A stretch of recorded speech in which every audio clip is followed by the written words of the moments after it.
그러면 여러분 교재에 있는 개념 확인 문제 한번 보고 넘어가겠습니다. 자, 이게 x에 대한 항등식이래요. 뭐에 대한 항등식? x에 대한 항등식이래요. 따라서 x, x 상수항, 상수항 같아지면 된다고요. 즉 a는 뭐가 되면 된다? 마이너스 6이 되면 되고요. b는 뭐가 되면 돼요? 3이 되면 항등식이 되겠죠. 뭐에 대한 항등식? x에 대한 항등식. 자, ax 플러스 b는 0이에요. x에 대한 항등식일 때 a 플러스 b가 뭐가 되고 그러면 0이 되고 b 빼기 5가 뭐가 되면 돼요? 0이 되면 된다고요. 즉 a는 뭐가 되고 마이너스 2, b는 5가 된다라는 것 우리가 알 수 있겠죠? 그래서 이렇게 찾아내면 돼요. 자, 그럼 3번도 x에 대한 항등식이라면 x제곱의 개수끼리 같고 x의 개수끼리 같고 상수항끼리 같아지면 돼요. 따라서 4는 뭐가 되고 b가 되고 5는 5고요. a는 뭐가 됩니까? 6이 되죠. 이렇게 같다라고 놓고 찾아내면 돼요. 자, 지금 우리가 무엇을 했냐면 바로 모르는 정해져 있지 않은 문자 앞에 곱해진 수에 대한 얘기를 했습니다. 다시 정해지지 않았어요. 정해지지 않을 밑자. 아는 뭐에 대해서?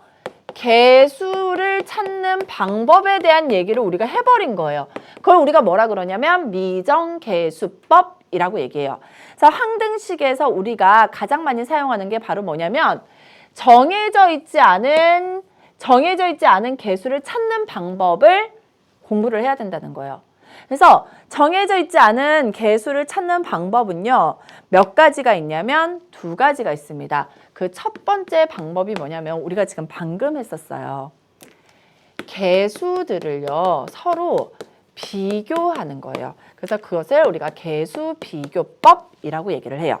무슨 얘기냐면 항등식이 있었을 때 양쪽 변에 대해서 지금 뭐 했냐면요.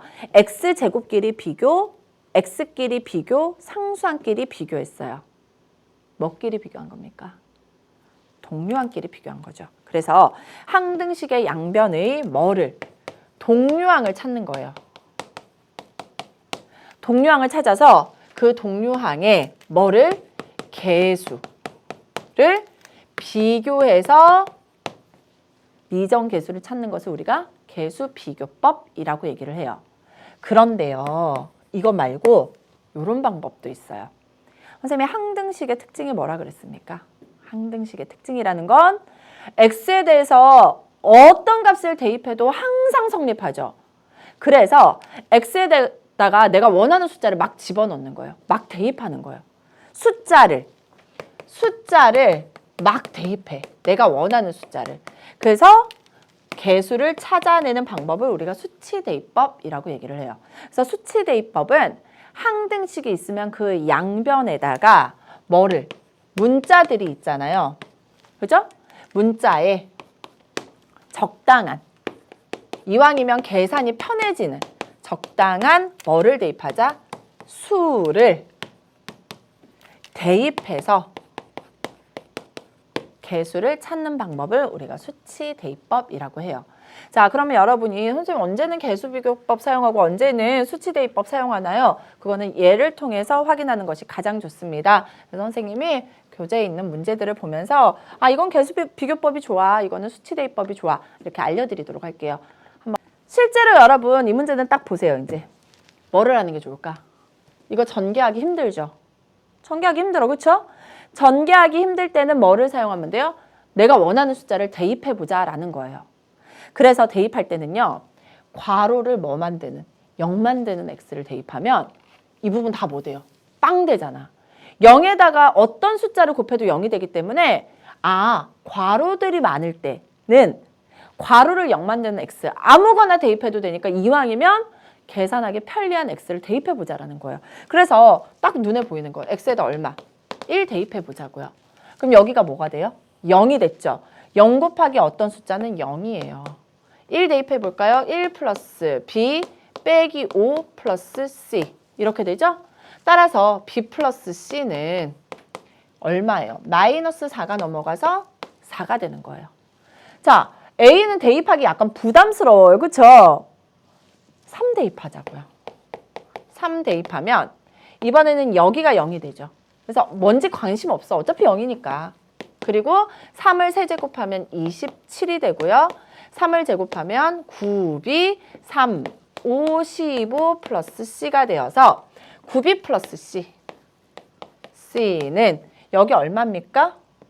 12죠? 넘어가면 마이너스 12 이렇게 나오게 되는 겁니다. 여기까지 됐어요. 자, 그러면 C를 없애기 위해서 위에서 아래씩 빼볼게요. B 빼기 9B입니다. 마이너스 8B가 될 거고요. 4 빼기 더하기 12죠. 그러니까 16. 따라서 B의 값은 얼마? 마이너스 2가 되겠네요. 자, 여기다 마이너스 2를 대입하세요. 넘어가겠네요. 그래서 C는 얼마가 된다? 6이 된다라는 것까지 알 수 있게 되는 겁니다. 여기까지 됐어요. 자, 여기에다가 여러분 이제 보세요.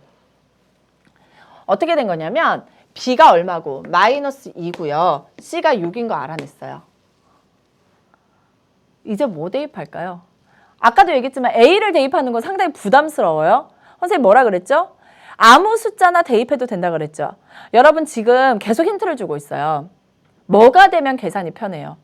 0이 되면 x에다 0 대입하자고요. x에다 0 대입하면요. 보세요. 여기도 0, 여기도 0 돼요. 여기도 0 되죠? 그러면 마이너스 1 곱하기 마이너스 a 곱하기 마이너스 3이 되는 거예요. 마이너스가 홀수번이니까 마이너스 1 곱하기 a 곱하기 3은 3a가 되고요. 0, 0, 0. 얼마만 남아요? 6. 따라서 a의 값은 얼마다? 마이너스 2가 나오게 되는 겁니다. 그래서 이렇게 찾아내는 것을 우리가 뭐라 그래요? 수치 대입법이라고 얘기를 해요. 여러분은 선생님 저는요. 그래도 전개하는 거 진짜 잘해요. 그럼 전개해서 계수비교법 사용하셔도 돼요. 편한 방법대로